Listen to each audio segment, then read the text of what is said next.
Bismillahirrahmanirrahim. Assalamualaikum warahmatullahi wabarakatuh.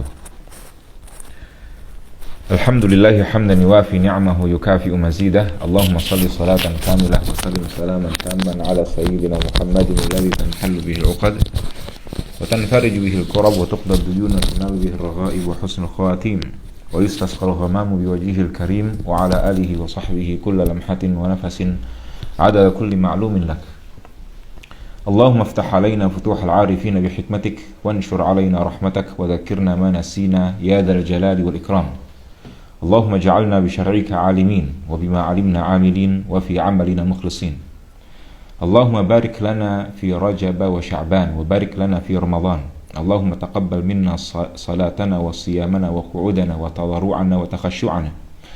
اللهم انصر إخواننا في فلسطين وانصر إخواننا al-mustadha'afina fi kulli baladin ya rabbal alamin. Allahumma amin. Bismillahirrahmanirrahim. Ahlan wa sahlan untuk teman-teman semuanya yang mengikuti pada Al-Bathul Mubashir fi hadzal sabahil mubarak. Insyaallah pada mulai dari pagi hari ini di waktu Kairo, sekarang di waktu Kairo kita jam 5.41, sekitar 1 jam setelah subuh. InsyaAllah kita akan membaca kitab Matan Abi Syuja'. Ahlan wa sahlan. Kajian inilah kajian khusus Ramadan. Kajian ini kajian khusus Ramadan yang insyaallah akan kita adakan sebagaimana saya sampaikan sebelumnya, yaitu hari Rabu, hari Kamis, hari Jumat, dan hari Sabtu. Seminggu 4 kali. Seminggu 4 kali insyaallah kita akan membaca Matan Abi Syuja', yang rencana atau target dari kajian ini kita bukan mensyarah, melainkan kita akan membaca dari awal sampai akhir. Saya akan menerjemahkan setiap lafaz dan akan menjelaskan secara singkat apa kira-kira maksud dari musannif rahimahullahu ta'ala.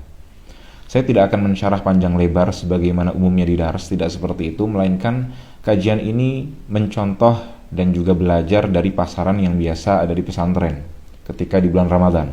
Biasanya di Indonesia, di pesantren di bulan Ramadan, biasa diadakan kajian yang dikenal dengan pasaran. Pasaran itu kajian di mana dibacakan kitab-kitab, terkadang kitab-kitab besar, yang tujuannya adalah untuk dibacakan dan juga dikhatamkan dengan diterjemahkan. Nah, insyaallah itu adalah target dari majelis kita ini. Harapan saya majelis ini merupakan majelis yang ringan, ini majelis santai, karena khususnya di Kairo ini diadakan setelah subuh secara langsung. Bukan majelis berat, melainkan majelis santai, majelis ringan. Jadi kita sama-sama bermudzakarah bersama, membaca kitab Matan Abi Syuja' karya Imam Abu Syuja' rahimahullahu ta'ala.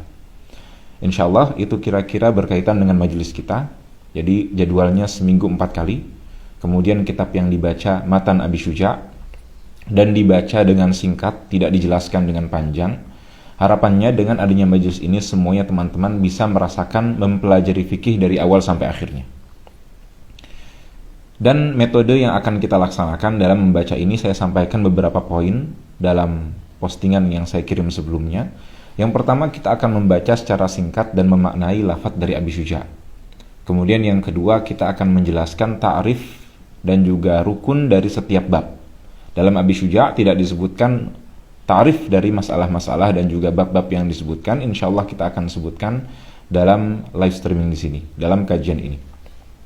Itu yang kedua. Kemudian yang ketiga, kita akan menyebutkan makna dari mustalahat yang akan disebutkan. Nanti ada beberapa istilah fikih yang insyaallah akan kita baca dan juga kita artikan apa makna dari istilah tersebut. Kemudian yang keempat, kita akan menyebutkan bahwa saya dalam Matan Abi Syuja' ada beberapa persoalan yang tidak sesuai dengan mu'tamad mazhab. Nanti akan kita tambih persoalan apa itu saja. Kemudian terakhir saya akan banyak menyebutkan dhawabit fiqhiyah, kaidah-kaidah fikih dalam setiap bab yang memudahkan kita dalam memahami bab tersebut. Itu insyaallah cara yang akan kita laksanakan. Kemudian kitab yang saya baca ini Matan Abi Syuja', saya menggunakan cetakan Dar Ibn Hazm. Bagi teman-teman yang ada di Mesir bisa membeli di Maktabah Darussalam. Ini cetakan Dar Ibn Hazm. Tidak harus syarat cetakan ini, bisa menggunakan cetakan apa saja. Tapi alasan mengapa saya menggunakan cetakan ini secara khusus, karena di sini pentahqiqnya yaitu Syekh Majid Al-Hamawi memberikan ta'liqan yang cukup banyak dan banyak berfaedah, direkomendasikan oleh banyak ulama juga, di antara yang mencintai ta'liq beliau Dr. Labib Najib. Syekh Labib, ulama Yaman yang sekarang tinggal di Indonesia, itu senang dengan ta'liq Syekh Majid Al-Hamawi. Beliau ulama dari Syam. Banyak karya tahqiq beliau, Secara naskah, secara teks mungkin bukan yang paling terbaik. Yang paling terbaik secara teks masih Darul Minhaj. Tapi mengapa saya memilih cetakan ini? Karena takliknya. Insya Allah saya juga akan baca banyak takliknya. Bagi teman-teman yang mengikuti bisa melalui PDF. PDF-nya linknya bisa dicari di internet. Dengan cara kode kuncinya bisa dikatakan Matan Abi Syuja' Taba'at dari Ibn Hazm. Di maktabah bisa didapati di banyak maktabah, bisa di maktabah Darussalam, di maktabah Khizanatul Kutub, itu untuk teman-teman yang ada di Mesir. Kemudian sebenarnya rencana dari majelis ini atau alasan mengapa saya membuka majelis ini adalah ini majelis kajian santai saja ya, kajian ringan kita membaca bersama-sama fikih. Karena ini merupakan obrolan antara saya dan istri di rumah untuk mengadakan kajian online supaya teman-teman bisa mengisi suasana Ramadan dengan mengaji juga sebagaimana yang bisa kita laksanakan di Indonesia, tapi kajiannya santai, tidak yang bentuknya berat. Dan akhirnya terpilihlah untuk mengadakan di live di Instagram supaya teman-teman bisa mengikuti. Nah, alhamdulillah ternyata ini sekarang sudah sampai 200 orang ya yang mengikuti live-nya, ini di luar dugaan saya. Saya sebenarnya mengiranya tidak banyak-banyak saja, tapi alhamdulillah Masya Allah support dari teman-teman, dari kawan-kawan saya juga, asatidah yang ada di Mesir ini juga termasuk kawan-kawan yang ada di Indonesia, Masya Allah. Aku lahum jazahumullahu khairal jaza. Untuk teman-teman yang semuanya support dengan kajian ini.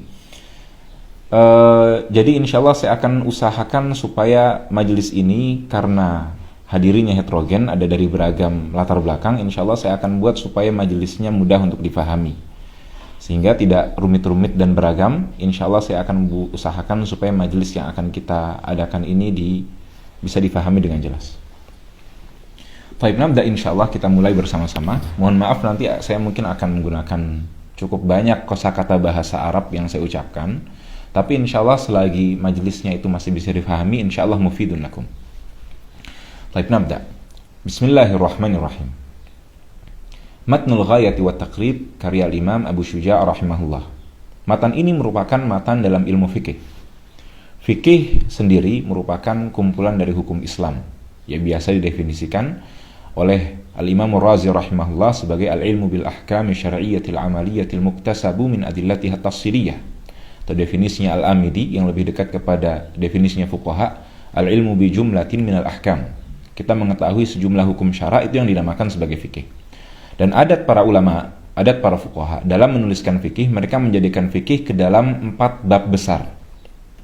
Bab yang pertama adalah babul ibadat, berkaitan dengan ibadat. Bab yang kedua babul muamalat, berkaitan dengan muamalat, dengan akad transaksi. Kemudian yang ketiga babul munakahat, berkaitan dengan akad nikah dan juga hal-hal yang berkaitan dengan pernikahan. Dan yang keempat berkaitan dengan babul jinayat. Ini merupakan kesatuan dari fikih. Ini yang biasa dibahasakan oleh para ulama, al-fiqhu arba'atu arba'in. Fikih itu merupakan 4 gabungan dari 4 hal. Al-fiqhu arba'atu arba', yaitu rub'ul ibadat, wa rub'ul muamalat, wa rub'ul munakahat, wa rub'ul jinayat.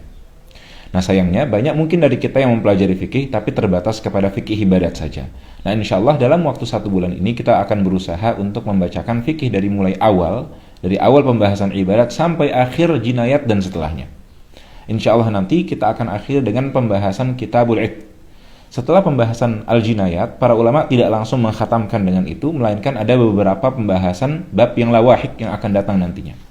Di antaranya berkaitan dengan Kitabul Qadha'i wasyahadat, bagaimana peradilan dalam Islam, kemudian tentang al-udhiyah, tentang penyembelihan, juga tentang al-aiman wan nuzur, tentang sumpah dan juga nazar. Juga kita punya berkaitan dengan terakhir adalah tentang Kitabul Idki, tentang pembebasan budak. Nah ini insya Allah semuanya akan kita bahas dalam matan Abi Syuja' ini secara singkat. Harapan saya dengan kita selesai mengkaji matan ini bersama-sama di bulan Ramadan, kurang lebih dalam 15 pertemuan, kita bisa memiliki tasawurun ijmali, gambaran umum terhadap seperti apa fikih itu. Baik, naqra insyaallah ta'ala. Kitab yang akan kita baca ini namanya Matan Abi Syuja'. Matan atau al-matnu itu maknanya al-kitabul mukhtasar, kitab yang singkat, kitab yang ringkas. Makanya biasanya kitab ini dihafal. Di pesantren, kitab ini merupakan untuk level pemula, level beginner, level mubtadi dalam pelajaran fikih Syafi'i. Pertama membaca matan Abi Syuja', kedua bisa membaca matan Umdatis Salik, dan ketiga bisa membaca Minhajut Talibin karya Imam Nawawi rahimahullah. Matan Abi Syuja' ini punya dua nama, dikenal dengan Matnul Ghayah, juga dikenal dengan Matnu At-Taqrib.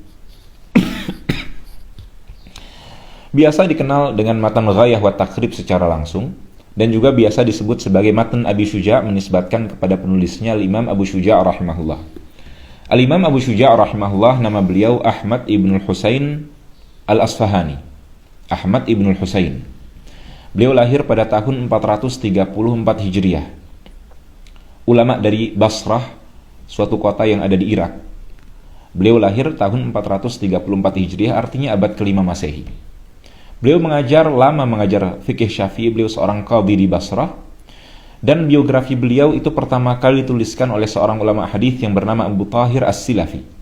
Abu Tahir As-Silafi ketika beliau datang ke Basrah, beliau bertemu dengan Al-Qadhi Abu Syuja', penulis kitab yang akan kita baca ini. Disebutkan bahwa Al-Qadhi Abu Syuja' itu telah menyerahkan fikih Syafi'i aktsara atau azyada min 40 sana. Lebih dari 40 tahun beliau mengajar fikih Syafi'i. Karena saat itu Abu Tahir As-Silafi bertemu dengan Abu Syuja', umur beliau di tahun 500 Hijriah. Artinya umur beliau ketika beliau lahir 434, berarti beliau sudah umur sekitar 66 tahun. Artinya beliau mulai mengajarkan fikih Syafi'i dari umur 20 tahunan. Dan di tahun 500 beliau sudah mengajar fikih Syafi'i lebih dari 40 tahun. Kemudian Al-Imam Abu Tahir As-Silafi menyebutkan bahwasanya setelah tahun 500 ini, beberapa waktu setelahnya Al-Qadhi Abu Syuja' rahimahullah meninggal. Ini merupakan biografi yang sangat singkat tentang Al-Qadhi Abu Syuja', yang hampir kita tidak mendapatkan referensi lain tentang biografi beliau. Padahal kitab beliau ini sara mutadawalan wa masyhuran fi kulli nahiyatin min anha'il alam. Kitab beliau ini dikenal di semua tempat.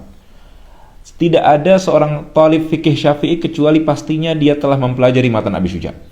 Bahkan madhab lain pun ketika ditanyakan apa matan fikih dalam fikih Syafi'i, pasti akan mengenali matan Abi Syuja'.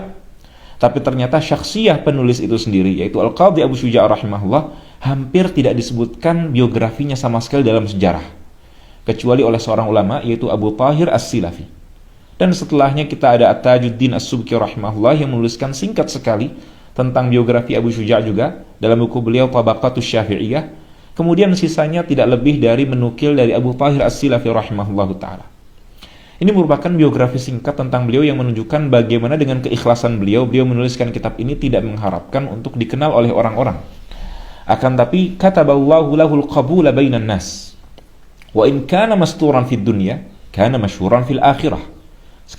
Sekalipun beliau mastur di dunia ini, akan tapi beliau masyhuran fis sama. Beliau terkenal di dunia nanti karena banyaknya pahala yang beliau dapatkan dengan bacaan dari kita. Adapun ini merupakan biografi beliau. Adapun kisah-kisah yang sering disebutkan bahwa Imam Abu Syuja' rahimahullah itu umurnya 100 tahun lebih.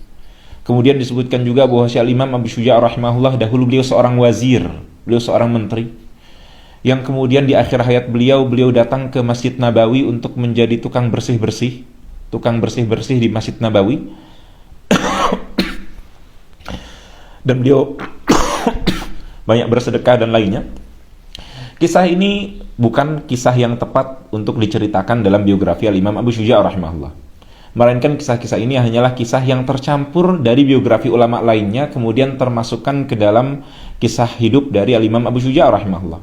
Termasuk makalah yang dikenal bahwa ketika Abu Syuja' rahimahullah di umur beliau 100 tahun lebih masih sehat betul. Kemudian ditanyakan, bagaimana bisa kamu, wahai imam, sehat seperti ini padahal kamu sudah tua? Kemudian disebutkan bahwa beliau mengatakan, dahulu aku ketika masa kecil menjaga tubuhku dari maksiat. Lantas di masa tua Allah Subhanahu wa taala menjaga tubuhku sehingga masih akan tetap sehat. Kisah ini betul, tapi bukan kisah Imam Abu Syuja' rahimahullah. Ini kisah dari seorang ulama fikih Syafi'i namanya Abu Thayyib At-Tabari. Beliau penulis At-Ta'liqah Al-Kubra, catatan untuk Mukhtasar Al-Muzani. Kisah ini kisahnya Abu Thayyib At-Tabari rahimahullah, bukan kisah Al-Qadhi Abu Syuja'. Tapi kenapa dikira kisahnya Al-Qadhi Abu Syuja'? Karena Al-Qadhi Abu Syuja' rahimahullah kunyah beliau diantaranya juga Abu Thayyib. Akhirnya tertukar antara Abu Thayyib Al-Asfahani dengan Abu Thayyib At-Tabari. Abu Thayyib Al-Asfahani itu Al-Imam Abu Syuja' rahimahullah.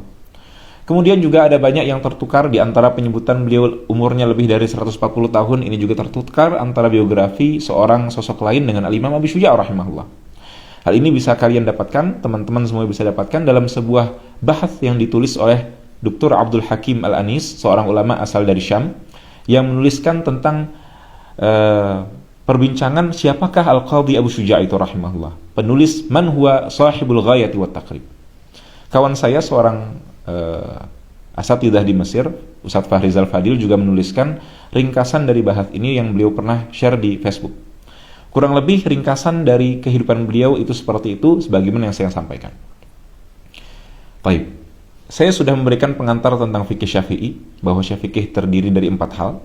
Kemudian juga saya memberikan pengantar dari penulis, yaitu Al-Imam Abu Syuja' rahimahullah. Saya juga sedikit memberikan pengantar tentang kitab yang akan kita baca, yaitu Matnul Ghayati wat Taqrib ini. InsyaAllah kita akan mulai membaca sekarang. Ada 2 bait syair yang indah sekali yang disebutkan oleh para ulama tentang keutamaan dari matan Abi Syuja' ini. Disebutkan, ayaman rama naf'an mustamirran liyahdha birtifa'in wa intifa'i taqarrab lil ulumi wa kun syuja'an bitakribil imami Abi Syuja'i. Ayaman rama naf'an mustamirran, wahai orang yang menginginkan mendapatkan manfaat secara terus-menerus. Liyahdha birtifa'in wa intifa'i, supaya bisa mendapatkan ketinggian dan juga manfaat. Taqarrab lil ulumi wa kun syuja'an, dekatilah ilmu dan jadilah orang yang pemberani. Bitakribil imami Abi Syuja'i, dengan membaca kitab takrib karya Imam Abi Syuja' rahimahullah. Nafa'anallahu ta'ala bihi wa bi'ulumihi fid darain amin. Kita baca insyaallah. Bagi yang menggunakan PDF cetakan dari Ibn Hazm bisa dibaca halaman 25. Bismillahirrahmanirrahim. Man yuridillahu bihi khairan yufaqihu fid din. Rawahu Syaikhan. Bismillahirrahmanirrahim. Alhamdulillahi rabbil alamin wa sallallahu wa sallama ala sayyidina Muhammadin khatamin nabiyyin wa ala alihi wa sahbihi ajma'in. Amma ba'd. Faqad qala al-Qadhi Abu Syuja' Ahmad ibn al-Hasan ibn Ahmad al-Asfahani. Nama ayah beliau yang lebih tepat bukan Al-Hasan, tapi nama ayah beliau yang lebih tepat Al-Husain, sebagaimana disebutkan oleh Abu Tahir As-Silafi dan juga As-Subki rahimahullah dalam At-Tabaqah. Jadi di sini dibenahi, faqad qala al-Qadhi Abu Syuja' Ahmad ibn al-Husain ibni Ahmad al-Asfahani. Al-Asfahani ini kakek beliau yang dari Asfahan. Adapun Abu Syuja' sendiri, Al-Imam Abu Syuja' rahimahullah, beliau datang dari Basrah, lahir dan besar di Basrah. Ayah beliau dari kota namanya Abbadan dan kakek beliau dari kota yang bernama Asfahan. Basrah, Al-Imam Abu Syuja' itu dari Basrah yang sekarang letaknya ada di negara Irak. Faqad qala al-Qadhi Abu Syuja'in Ahmad ibn al-Husain ibni Ahmad al-Asfahani al-Syafi'i rahimahullahu ta'ala. Sa'alani ba'd al-asdiqa'i hafizahumullahu ta'ala an a'mala mukhtasaran fil fiqhi ala madhhabil imam al-Syafi'i. Sebagian kawan memintaku untuk menuliskan sebuah buku yang ringkas dalam fikih sesuai dengan mazhab al-Imam Syafi'i. Muhammad ibn Idris rahmatullahi ta'ala alaih wa ridwanu. Beliau wafat tahun 204 Hijriah. Fi ghayatil ikhtisari wa nihayatil ijaz, dengan sangat ringkas. Liyaqruba 'alal muta'allimi darsuhu wa yashula 'alal mubtadi'i hifdhuhu, supaya mudah untuk dipelajari dan supaya mudah untuk pemula menghafalkannya. Wa an ukthira fihi min at-taqsimati wa hasril khisal, dan aku di sana dalam kitab tersebut memperbanyak pembagian-pembagian wa hasil khisal dan menyebutkan pembatasan dari hal-hal. Fa ajabtuhu ila dzalika taliban lis-thawab raghiban ila Allah ta'ala subhanahu wa ta'ala fi at-tawfiq lis-shawab innahu ala ma yasha'u qadir wa bi ibadihi latifun khabir. Kitabut Taharah.